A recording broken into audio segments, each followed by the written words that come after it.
folks, that is only for sanitation purposes. Please don't clean your boats or your house right now. Right.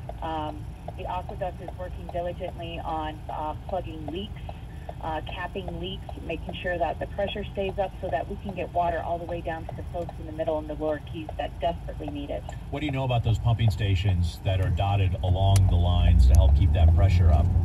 Those are a priority for the aqueduct. They've had a number of mechanics and engineers assessing those, fixing those. Those are definitely a top priority. The sooner we can get the water, the toilet flushing, the sooner we can get everybody back home.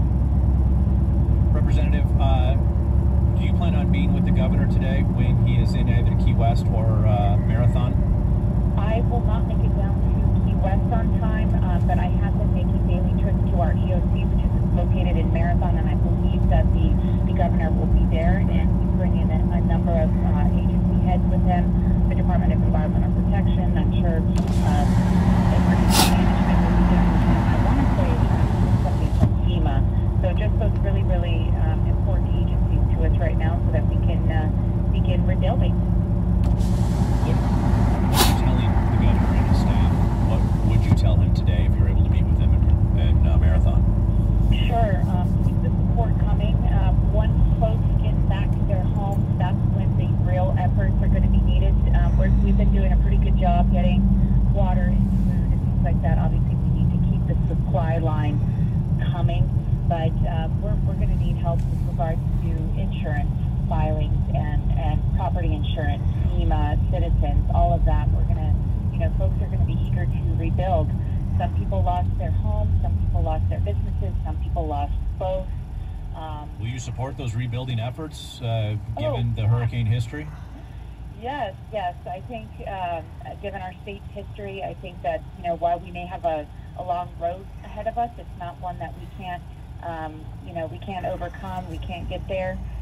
We've got some challenges, but I think there's a tremendous amount of resources, both from the Fed, the state, and our local governments have really been our champions, and our local emergency management team. Representative Rothschein, would you support a special session for you and your colleagues in Tallahassee to deal with Irma and some of the relief efforts?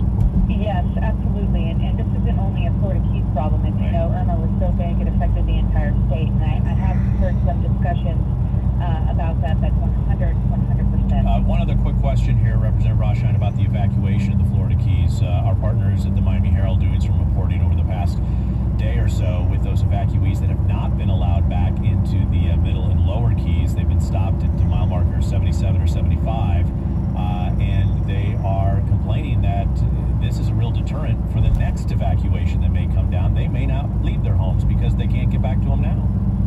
Yes, and that is certainly a hurdle that we will have to overcome, and I understand that people are losing patience, are eager to get back and assess their own personal situations. However, we want to make sure before people come back that it's safe. We don't need a big sanitation crisis on our hands if we can't flush our toilets. Electricity is one thing, but if we do not have running water, that presents some real issues. But good news, things are coming back online every day. We're getting better, and I believe folks are going to be able to return home sooner than later. Representative Holly Rothschein, Republican from Monroe County in the Upper Keys, representing all of Monroe County in the Florida State House. Representative, thanks for joining us and for the update for our listeners here today. Appreciate it. My pleasure. Thanks, Tom. 1-800-743-WLRN. Back to the phone calls, lots of them. Roy in Lake Worth. Roy, you're up next. You're on the radio. Go ahead, Roy. Yeah, hi. I just wanted to mention about the nursing homes that it should be a requirement that they have a Generac installed. Here in Lake Worth, we're still out of power. They're turning it on sporadically. What I noticed when I was driving my wife to work, that there was a strip club on Lake Worth Road with a Generac, mentioning that they had cool air, and the nursing home should have a requirement to have that. Yeah. And it just makes no sense to me that they have all these old folks here that need assistance, and they don't require them to have a Generac. Yeah, Roy, it's a very vulnerable population. This is Kate Stein again. so there is a requirement that nursing homes have some sort of backup power supply. It's not necessary. It doesn't necessarily have to be a generator, I don't believe, but it has to be some sort of backup power supply. And they also have to have food and water and staffing and 72 hours of supplies for their residents. So that includes, medication and a way to keep that medication cool if it needs to be refrigerated. So I think there is a requirement, and actually there's a new federal rule going into effect in November that the alternative sources of power have to be able to keep the nursing homes, comfortably cool for patients. Comfortably cool, right. Right. And not just run critical systems, but one of those critical systems may be air conditioning in South Florida. Yeah. I think it's between like 71 and 81 degrees or so. And so it's not in effect yet, though. And I think it was legislation that was actually in response to some of what we saw after Hurricane Katrina, 12 years ago. Right. So the fact that it's still not in effect is a little alarming. Chris in Boynton Beach on line 2. Chris, you're up and on the radio. Go ahead. Yes, hello, good morning. Thank you for having me. I just wanted to briefly on the legislation that mandates these alternative power sources for these nursing homes, and my concern that these nursing homes are being treated much like the rehab cash houses where people are investing money into it and putting the minimum to keep it operational. I was also hoping that we could discuss the condition of the people that were evacuated and who the actual leadership was that made the decision to evacuate them, and at what point that was made. Right. How many fatalities? He's going for it. I'm going for it. Gotcha. Chris, great question. Kate, if memory serves right, it was the emergency response people that were called to this specific rehabilitation center of Hollywood Hills, that once they experienced the second floor conditions and the temperature, and they saw the at least initial fatality, that they made the call to evacuate to the Memorial Healthcare Facility. I think that's across the right. street. Yeah, I think there were something like 3 emergency calls that came in, and then after getting another call at 5 a.m., first responders decided it was time to start moving people out. We're going to have more coverage here. We got to take a quick break on WLRN. Thanks for sticking with us. We're going to try to get through as many phone calls as we can. We're also going to be talking with the lead in South Florida for Florida Blue. All that is still to come over the next few minutes. We're going to take a quick time out here, listening to continued live coverage of After Hurricane Irma on WLRN. WLRN is your home for unbiased news and information. Now is the time to discover why you matter. Your contribution makes everything you hear possible. Donate now at WLRN.org, and thank you for your support. If you've been told you need a kidney transplant, but tests have shown your loved ones cannot safely donate, the Paired Exchange Program at the Miami Transplant Institute may be the answer you need. The program connects pairs of donors and recipients to find the best matches, improving patients' chances for a successful and speedy transplant. More information about the Paired Kidney Exchange Program can be found at miamitransplant.org. We're funded by WLRN members and by Anima Domus, offering space-saving solutions to South Florida. You can experience their wall bed and Murphy bed systems in action at one of their 3 locations, from Milan to Miami nonstop. Learn more at animadomus.com. We're funded by WLRN members and by Comcast Business, committed to providing dependable internet service for businesses that depend on it. Comcast Business, internet, voice, and TV, built for business. Shift Center for Liver Diseases at the University of Miami is now recruiting subjects for an alcoholic liver disease study. Those who qualify may be enrolled in the study. You can learn more at aahstudy.com or 305-243-47. It's 10 minutes until 10 o'clock here on WLRN 950 on this Friday morning. Thanks for listening. Tom Hudson along with my colleague Kate Stein, listening to continued coverage from WLRN News after Hurricane Irma. Kate, we had a question earlier from Vince in Redland, who was trying to get a message through to one of his elderly neighbors from Big Pine Key who had been evacuated initially to the FIU shelter for Monroe evacuees. You've got at least a little bit more updated information about the sheltering situation for the Monroe evacuees that remain here on the mainland. Right, so a lot of them were evacuated to Miami-Dade County, or they came to the county, and all of the shelters in Miami-Dade have now been closed except for one, which is at the county fairgrounds. So if you're looking for people from the Keys, or if you're aware of other people in Miami-Dade County who went to a shelter and you haven't heard from them yet, the fairgrounds are the place where they would be. That's the place to be that they've consolidated. Penny Schaefer now joins us here on WLRN. She is the market president at Florida Blue. That is Florida's largest health WLRN. You and the family okay? Good morning. Thank you. We're blessed. Very good. I know it's way too early to talk about claims expectations and whatnot, but tell us, as the largest health insurer in Florida, you've been through a number of these kind of hurricane cycles before in the past. What to expect this time around? So the situation this time is it was the entire state of Florida, and as you can imagine, people from all across the state were going through the challenges. I'm pleased to tell you that we were able, through our own operations and through some suppliers that help us in these situations, we've been able to answer calls and try to help people through the entire ordeal as it moved its way north. So, while call volumes are a little bit lower right now, they're starting to pick up as people are beginning to understand their situation, understand their needs, and we want them to know that we're here for them. Thankfully, we didn't see a lot of structural damage. Perhaps that means fewer physical injuries, but the sheer size of the storm and the anxiety of all of this and the length of time, I got to imagine, is going to contribute to some of the emotional stress that may wind up in your claims process. Absolutely, and in fact, one of the things as a community-based organization, we are a not-for-profit organization, and we believe in protecting the health of our communities. And so one of the things that we see is that there's a very high level of stress, anxiety. Your previous interview talked about the anxiety and stress that people are feeling about being able to get back into their homes, be without power for so long, being in the heat for so long. So we've announced a free bilingual helpline available to those affected by Hurricane Irma.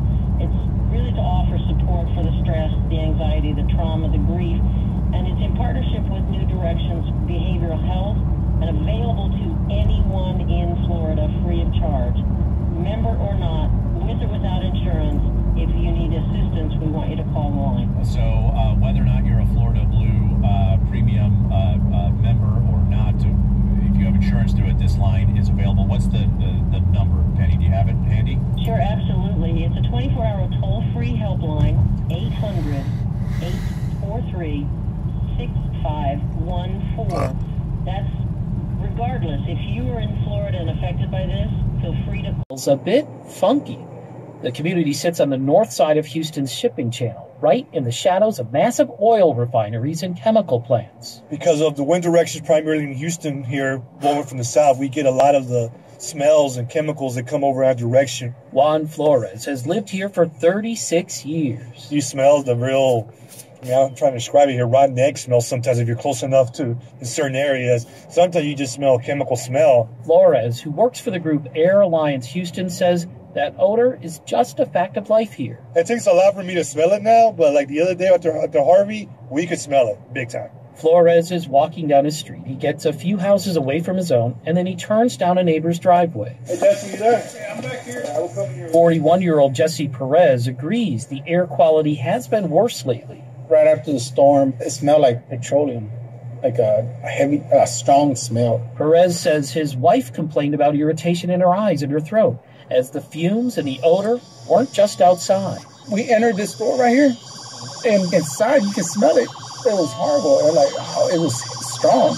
Others in the neighborhood complain about headaches and burning eyes, and residents suspect the nearby Magellan facility, which just acknowledged Tuesday that more than 460,000 gallons of gasoline leaked from 2 storage tanks in the days after the storm.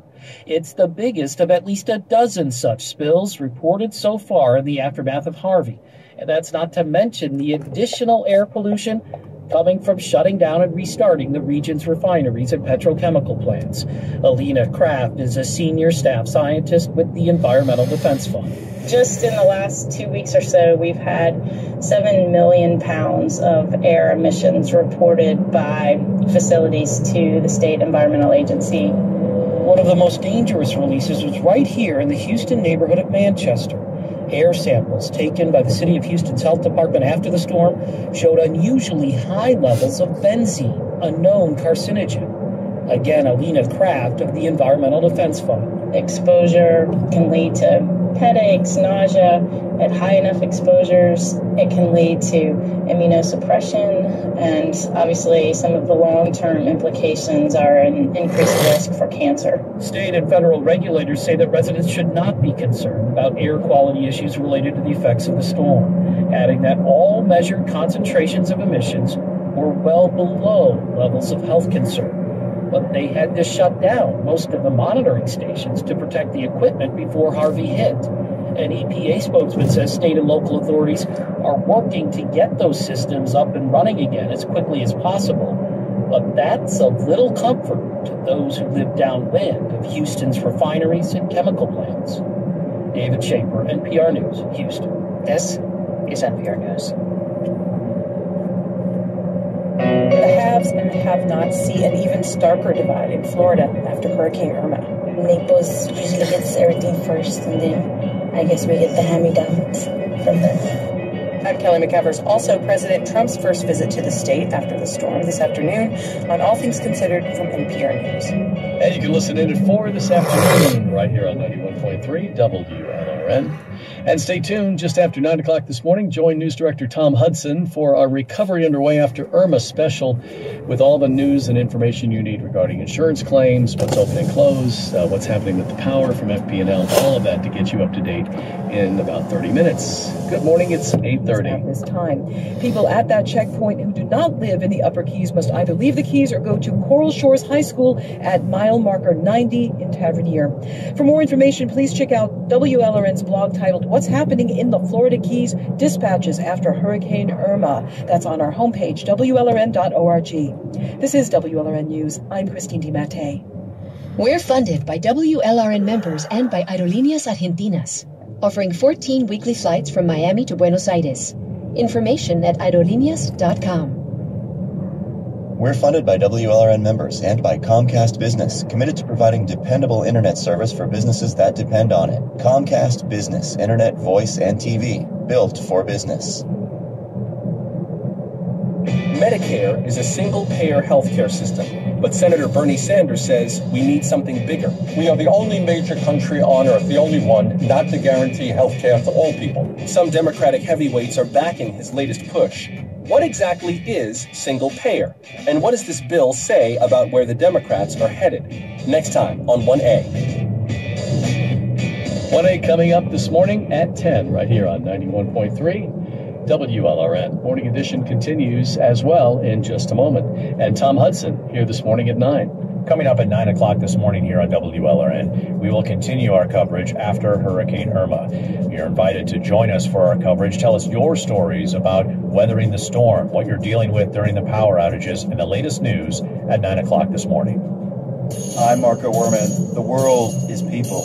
Books were everything to me. I turned to books to deal with this feeling of being an outcast. And I particularly turned to fantasy because in places like, Narnia and Middle Earth, I wasn't a scared little brown kid. I was brave and strong, and I was never afraid. Join us and listen to the world. The world this afternoon at 3, right here on 91.3 WLRN. Coming up on Morning Edition, Hurricane Irma dealt an unprecedented blow to our $10 billion. Now it seems it's mainly the guardians of interest rates at the Federal Reserve who are obsessed. Let's get Marketplace's senior economics contributor Chris Farrell in on this. Inflation has been going nowhere for the past 5 years. This week's number is particularly important because to describe 5 years as temporary starts stretching the imagination. And there's a number of the Fed people who are pushing back, like Lael Brainerd. She's a Fed governor, and she's come out and said, look, maybe inflation isn't coming back. Maybe people just don't expect rising prices. But it's not insane to be wary of inflation. I mean, you have unemployment down at 4.4%. That can push up wages. Big story of the year, probably, is that we learned this week from the Census Bureau that in 2016, median household income reached a new high. The last peak was in 1999. So I think there are two things, David. One is the effect of the Great Recession and the global credit crunch on the labor market just really was devastating. And companies are still able to find people coming out of the sidelines, the shadows of our economy. And so they don't really have to raise their wages, and that's one of the things that's been going on. The other thing is something that you talk about a lot: technological innovation, technological disruption. In a world of Amazon going after the retail world and now the grocery world, do companies really believe they can raise their prices? Of course, Apple's trying to sell a $1,000 iPhone, but I get your point. Now, the Fed next meets September 19th and 20th, but do you think they'll have to think about these terrible storms that the Gulf Coast and Florida and beyond have endured? It's hard to imagine that the Fed is going to raise its benchmark interest rate while we're going through this period of time of rebuilding. Plus, the data is going to be really muddy, David, because we're going to see higher gasoline prices, you'll see higher shelter prices, but underlying inflation, my guess is, it's going to stay low, and the Fed will stay its hand longer than expected. Our senior economics contributor, Chris Farrell. Thank you very much. Thanks a lot, David.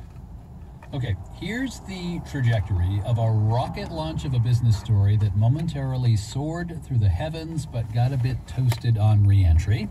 Yesterday morning, a piece in Fast Company takes off about a startup called Bodega, as in the corner store. Bodega will use tech-driven devices, boxes, to sell convenience store essentials. Now, some real bodegas are noted for their real pet kitty cats that preen in the window.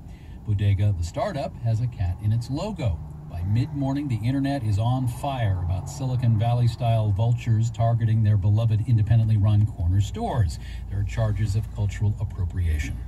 One of our marketplace listeners tweeted, saying the new company should change its name to Brodega. Others cherish the human contact. At Holly Jane tweeted us, "During my loneliest days in New York, it meant so much to me to go to my bodega and see the kind faces of the owners and pet the cat."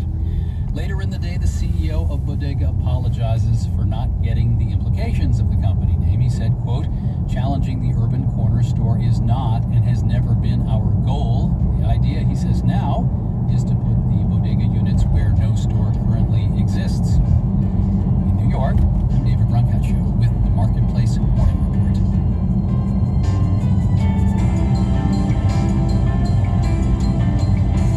From APM, American Public Media. Thanks, David. It's 1 minute till 9. The sweet sounds of summer in South Florida. Of course, there's the blazing heat and afternoon thunderstorms. Stay indoors and tune in to WLRN TV, where you can see drama, comedy, history, and mystery every weeknight on WLRN TV, your storyteller station. Support for WLRN comes from Florida Cancer Specialists. Florida Cancer Specialists is dedicated to providing comprehensive oncology services at over 90 locations throughout Florida.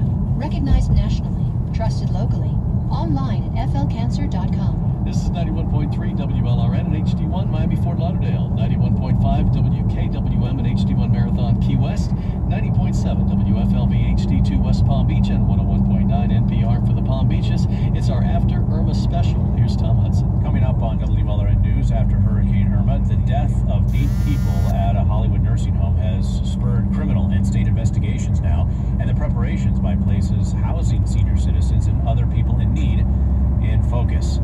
About 750,000 FPL customers remain without power this morning in South Florida. We will talk with FPL about the progress it is making, about the expectations, and when all the power will be back, perhaps by the end of the weekend. We'll try to find out. What about cell service as well? We'll talk with Verizon about its wireless service throughout South Florida and the condition of its cellular network.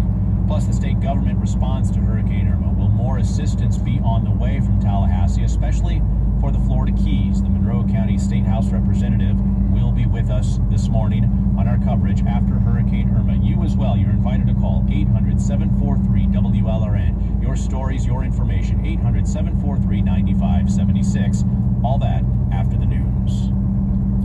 Live from NPR News in Washington, I'm Corva Coleman. Congressional Democratic leaders Chuck Schumer and Nancy Pelosi have released a statement about their conversations with President Trump last night at the White House.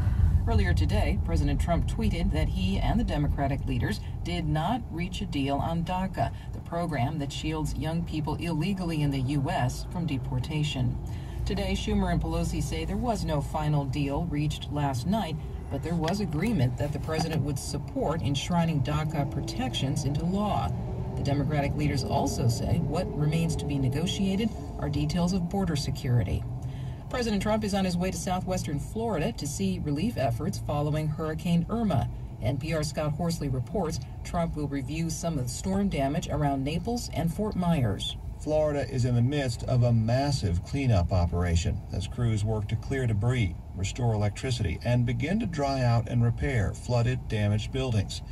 President Trump praised the government's response and says Irma, like Harvey, was a deadly and destructive storm. I think we've gotten very high marks for the way we've handled them thus far, and we continue to handle them well, but they were very big and very powerful, and it was very unfortunate. Trump has also argued that the back-to-back hurricanes make his push to overhaul the tax code even more important. Scott Horsley, NPR News, the White House. The group Paralyzed Veterans of America is suing the Transportation Department. NPR's Quill Lawrence reports members want the government to implement a rule requiring airlines to report how often they lose or damage wheelchairs. The vets group says a rule was all set to take effect so disabled passengers would know which airlines most often lose or break wheelchairs. Then the airline industry asked to delay the rule as part of the White House freeze on all new government regulations. So Paralyzed Veterans of America sued. NPR's Quill Lawrence. NASA's Cassini spacecraft is on its final approach to Saturn before ending its mission on Friday. As NPR's Joe Palca reports, the probe is gathering photos, including images of Saturn's rings and its moon, Titan. Cassini has been in orbit around Saturn for 13 years. The spacecraft is nearly out of fuel, and NASA decided to end the mission rather than risk it crashing into one of Saturn's moons. Earlier this week, Cassini got a nudge from the gravity of the moon Titan, a nudge that was enough to knock the probe out of orbit. Cassini will hit the top of Saturn's atmosphere traveling at 76,000 miles per hour. After a minute or so, it will burn up. The last radio signal from the spacecraft will arrive on Earth at 4:55 a.m. Pacific Daylight Time on Friday. In its final few seconds, the probe will take measurements of the top layer of Saturn's atmosphere. Joe Palca, NPR News. A typhoon is bearing down on Vietnam. It has top sustained winds of about 115 miles per hour. This is NPR. From the WLRN studios at the Miami Herald, I'm Christine DiMattei. Several South Florida communities remain under a boil water advisory as post-hurricane cleanup and recovery continues. The Sun Sentinel reports that people who live in Davie, Dania Beach, Hollywood, Miramar, Pembroke Pines, and West Park still need to boil their water for drinking, cooking, brushing their teeth, making ice, or washing dishes. Well, traffic is starting to pick up this morning as people who evacuated continue heading home. But road closures could make that difficult. First, officials say that yesterday high water north of Gainesville could close stretches of I-75. So far, no word that that's actually happened, but high water in the area has led to closures of parts of US 27 and US 441. So if you're expecting family or friends coming from that area, it could be a while. Now, if you're crossing the state to or from Naples, there are no major slowdowns on I-75, including Alligator Alley, but traffic will likely get worse as the day wears on and more people head for home. Around our region, South Florida, traffic not too bad on Florida's Turnpike and I-95, except for areas where morning rush hour traffic is starting to get back to normal. There's major congestion on Florida's Turnpike North near Kendall and also on I-95 South heading into downtown Miami. Needless to say, our friends in the Florida Keys have their hands full with the extensive recovery and relief efforts there. Emergency officials in the Keys would like us to know that Monroe County is only open to mile marker 73 in Islamorada. Once again, only residents or business owners in the Upper Keys are allowed into the county. Only first responders and pre-approved workers who are helping with recovery are permitted past mile marker 73 at this time. Please check out WLRN's dispatches from the Florida Keys blog. You can find that at WLRN.org. This is WLRN News. I'm Christine DiMattei. We go now to Tom Hudson, who will be taking your calls about Hurricane Irma recovery until 10 o'clock. Chris, much appreciated. Thanks so much for the coverage on those roadways. That's an important story to watch today. Tom Hudson along with you here on WLRN. Thanks so much for tuning in. Special coverage continues today here between 9 and 10 on after Hurricane Irma. We'll also pick up the coverage with my colleagues Joseph Cooper and Bonnie Berman beginning at 1 o'clock as well today. So we invite your phone calls at 800-743-WLRN. Here we are on Thursday morning just after 9 a.m. How are you faring?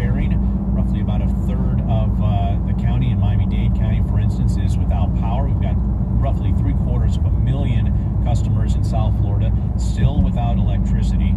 How are you getting along? 800-743-9576. We will be speaking with the spokesperson from Florida Power and Light about the progress they're making. Lots of questions continuing about the prioritization that FPL has when hooking up power.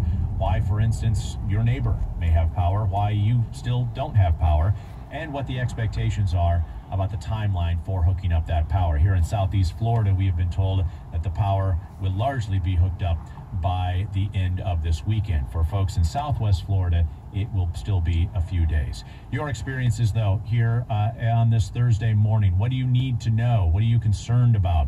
That food in your refrigerator that went without power for a couple of days, is it fresh? The short answer is no, it is not. Maybe it refroze if your power came on. If that's the case, it is still no good. 800-743-WLRN. Food that went out without power. Back to normal. Regular trash pickup has been underway in our 3 counties over the past several days. So if you do have to throw away that food, the trash collection is happening. No word yet on bulk trash collection. I'm sure that you've seen your neighbors, and perhaps you as well, have seen those piles of branches and palm fronds piling up. When is the bulk collection due to start? We have not had any indication yet from the counties about a schedule for that just yet. All right, we're going to have full coverage over the next hour with your help. We're going to be talking about state assistance, for instance, from the State House representative who lives and represents the Florida Keys. We'll talk about damage there and whether or not there perhaps may be a special session of state lawmakers coming up in the next few weeks. First of all, though, let's begin with the director of the Broward County Emergency Operations Center, Miguel Ascaruns. Miguel, thanks so much for joining us here today. This Thursday morning, give us a sense of what is returning to normal in Broward County. What's the state of Broward County, do you think?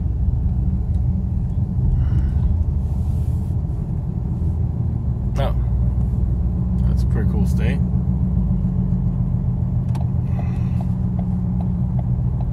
Well, I can't hear that dude at all. Yeah.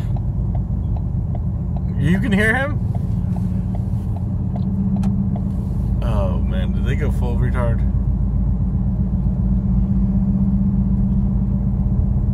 Yeah. Whoa, that's a cool story. This is 91.3 WLRN. Dead air. I'm Pilar Uribe. You're listening to Tom Hudson over in Miami Herald offices. Yeah, we were. Before we got all that dead air. Oh, okay. Miami Herald calls it one of the best reasons to live in Miami. Grammy-nominated vocal ensemble Seraphic Fire presents its 2017 Real professionals. season with performances of Bach's St. Matthew Passion, Brahms' Liebeslieder Waltzes, the Candlelit Holiday Special, A Seraphic Fire Christmas, Monteverdi's Salva Morale, and more. Right. On sale at seraphicfire.org or 305-285-9060.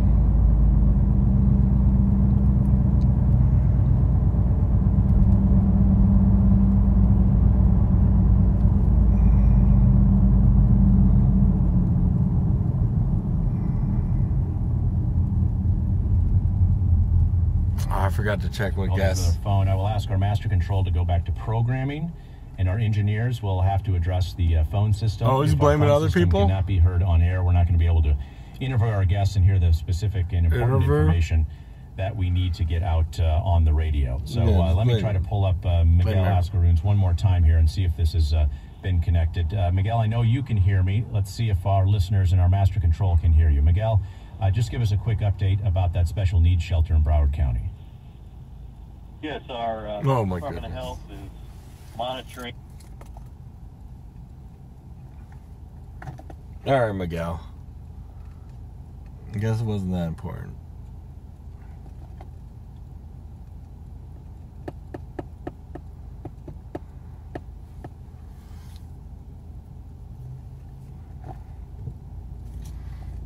Okay, so I'm recording with Open. We're experiencing some technical difficulties with our transmission line from Doral, and we'll be with you in a moment. You think that was... Leave it up, leave it up. Now put it down, put it down. Now, shake it around. Okay, so yeah, I'm recording with Open Camera, yeah, that's what's called, Open Camera. It's an open source app it seems to be working better than, I don't know, I've been having a lot of glitches with the other app. I don't know if I have to delete more data or just reinstall it or what I have to do, but my default camera app is shutting down a lot. Might be because of overheating, but sometimes it doesn't even give me a message. It just shuts down. So I've been having some difficulties. We're trying to resolve our technical difficulties. Oh, me too. We will be right back. Let's hear some more commercials. Those play fine. Or silence. Yeah, that's even better. Shut up.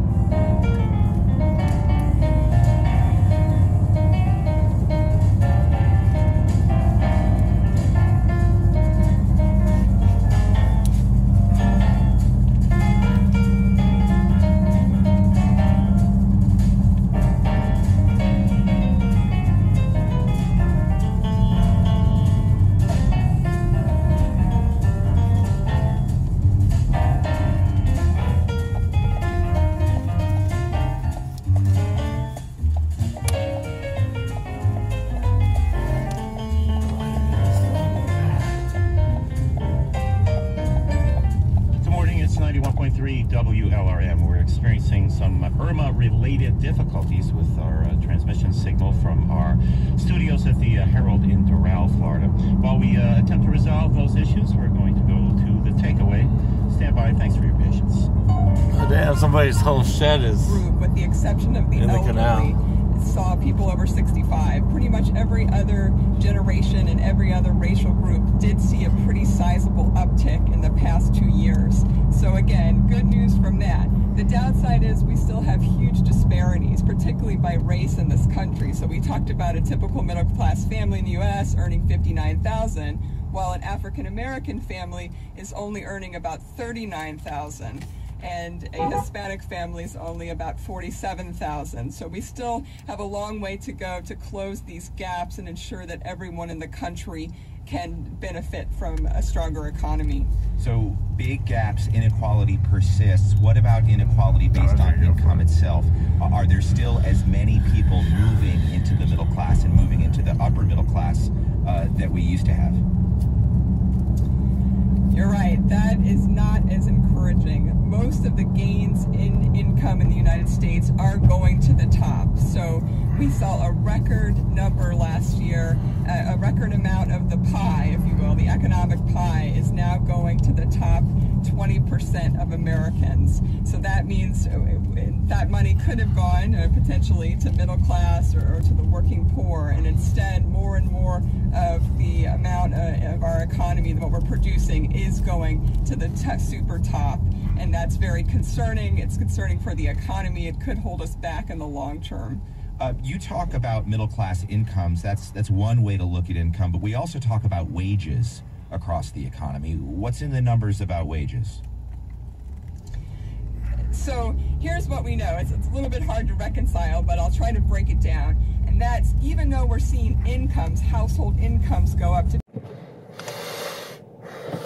Yo, what's up, Internet? I'm going to do a little hell ride vlog. The mess that is South Florida. So Irma came, was it Sunday? Tuesday. So we're going to be checking out a little bit of the mess. A lot of people have already gotten there. Most of their debris by the side of the road. The bigger trees, not so much. I did a couple quick rides through the neighborhood, like during the weak parts of the storm. And one during a pretty intense part of the storm, but we didn't take the brunt of the storm. This is just like the let's see.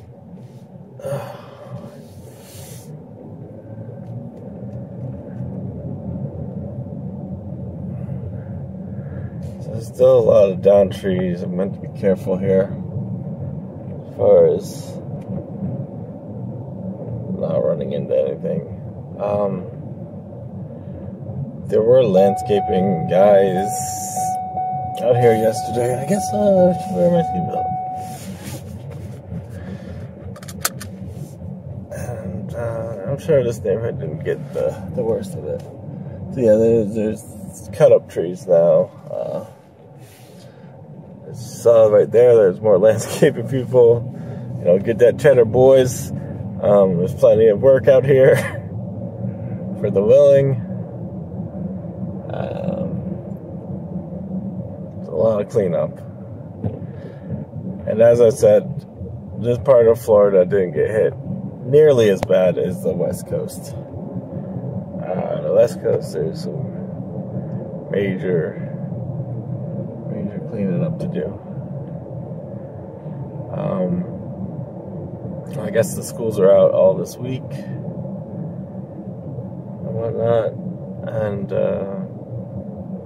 let's see how we do here.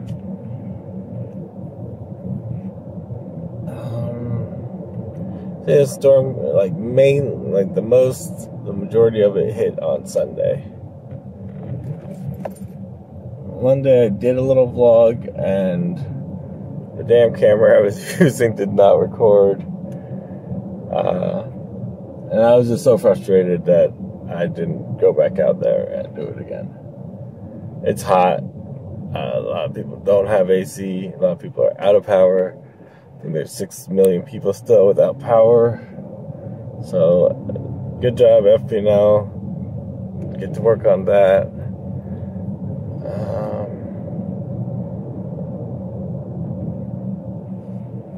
Let's see.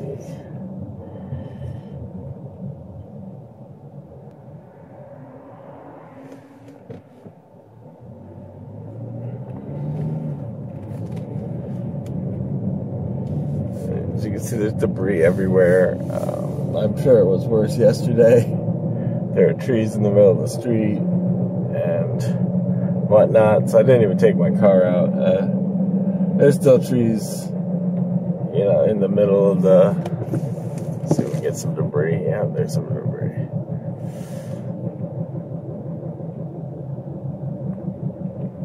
Let's see how this other park held up over here.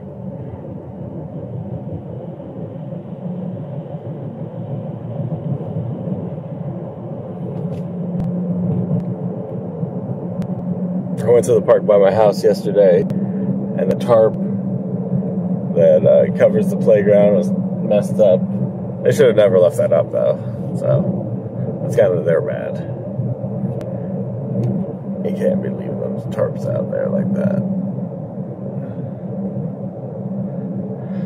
I was thinking about doing ride sharing today, but I don't know if I got enough cell phone signal to do this damn thing. So I need a lot of bars, and like right now I have one bar, and I don't know if that's gonna be enough for the GPS and the bells and whistles. If you are doing ride sharing, they do have a curfew of 7 p.m. This one's fine. Oh, they probably took down their tarp though. Oh crap! Let's go check that out. There's some big trees down.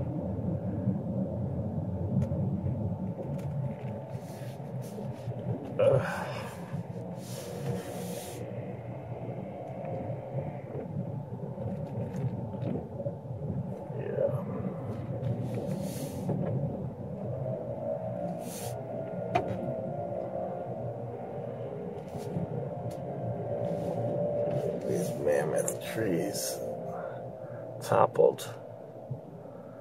Yeah, those aren't bushes. Those are some big ass trees on the ground. That's where I should go.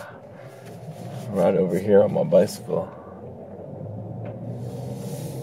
Check out the scene. There's some big ass trees though. And all over the place though. It's like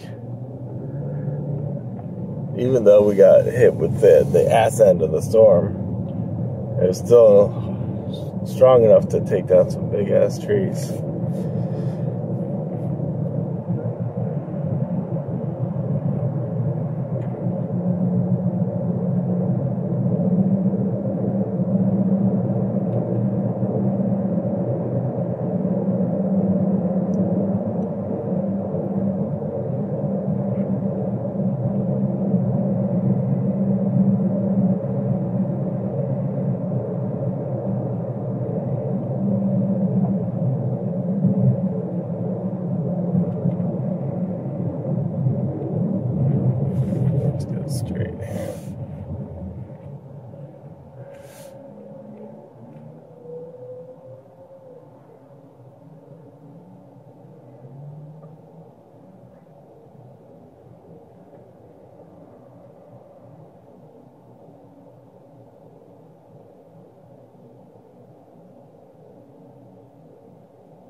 So we were very fortunate during the storm. We lost power a couple times, but it just flickered and came right back on.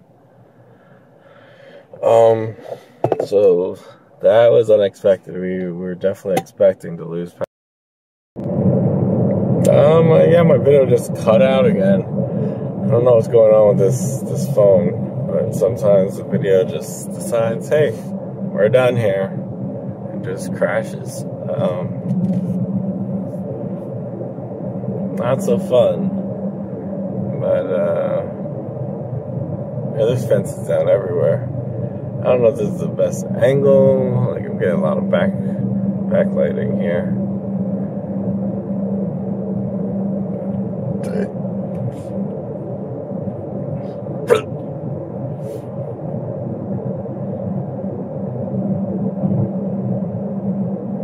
Not much I can do about it. Like, while I'm heading east, it's gonna be a problem. Maybe I only head west. I don't know.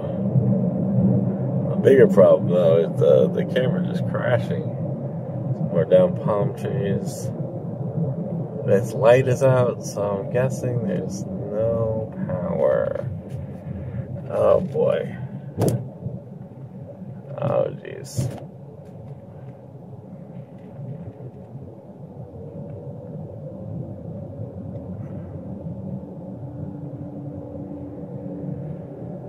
Bank is running on a generator. Let's see what else is going down.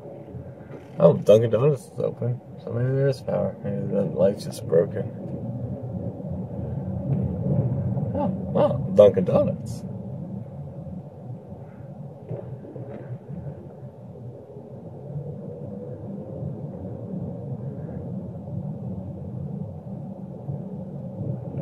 Oh, there's a line for Dunkin' Donuts. It's so long. But America runs on Dunkin'. That's their slogan, I guess. I wonder if their slogan's the same in other countries. Like, is it like Russia runs on Dunkin'? Oh, the dollar store is not open. Alright, so I'm gonna go over here. Just out of pure curiosity.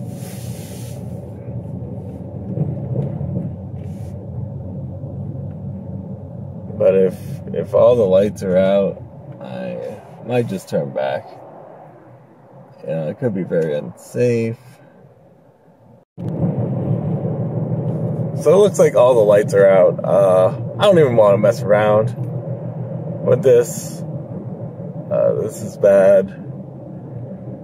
This is doable, but it's bad. Floridian drivers are bad enough. And without any lights telling them what they can and can't do, it's gonna be... So with all the lights being out and whatnot, I'm just gonna head my happy ass back home because Floridians are too bad of drivers for all this chaos. And the debris doesn't help much either. There's like trees still on the road, and it's pretty chaotic out here. So, and my Uber app isn't working, so I can't go pick people up. Just it's not strong enough of a signal. So yeah, that was that. I'm trying to go to the grocery store, and the camera's not working. I took this ride to get some footage and do the damn thing, but if nothing's working, then I have to figure out what's wrong with the camera. I know it's not just a lack of space, because I have plenty of space. Plenty of it, guys. That was a big tree. As far as structural damage, I didn't, besides a tree falling over and messing up a couple tiles on the roof, I haven't really seen, fences. I've seen plenty of down fences for structural damage. Yeah, it's a little rough everything's not working good. And the more east I go, the more things are out of power. And how does that make any sense? When the storm hit the west side of Florida? I don't know. I guess a lot of the east, like far out east, it flooded because of the beach and whatnot, but looks like a lot of places are. I'm not trying to mess with the driving in Miami without any lights, like without traffic lights. People just don't know how to drive, and this is just gonna make it worse. Oh man, is there still a line to get gas? Come on, guys, let's move the cars. Oh boy, why is there?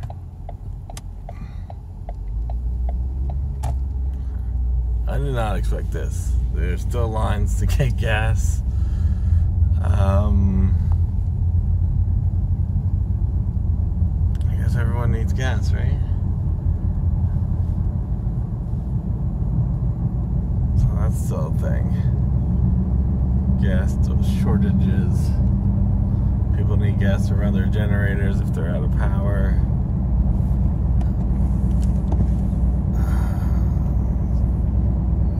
Debris.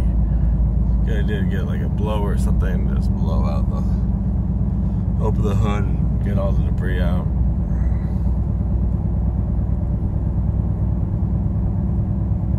Yep.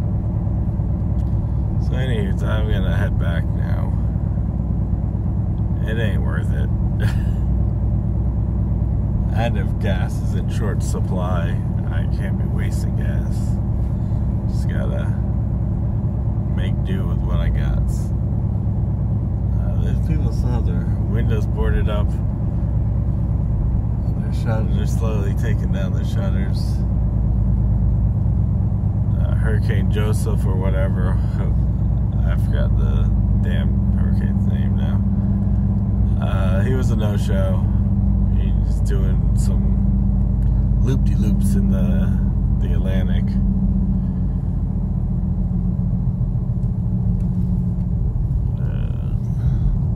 Publix is open. They are packed.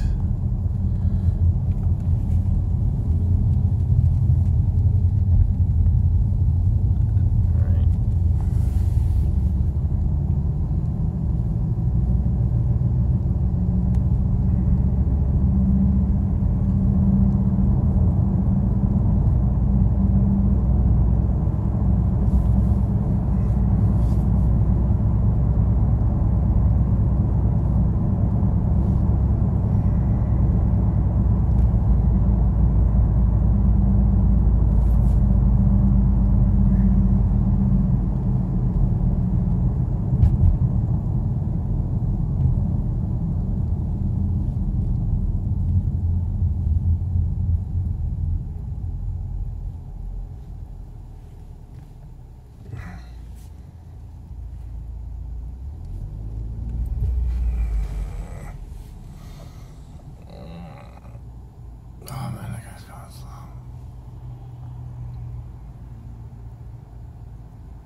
screwed up thing is people pay for insurance, right? And a lot of these insurance companies are so greedy when they see that, oh, people actually want return on their insurance, they close up shop. It's just like such asinine greed. Like, yeah, we'll take $100, $400 from you every month. But what that will get you is when there is a crisis, we'll just go bankrupt and not have to pay anyone anything or do anything for anybody. Oh boy, use a rake. Need a damn rake.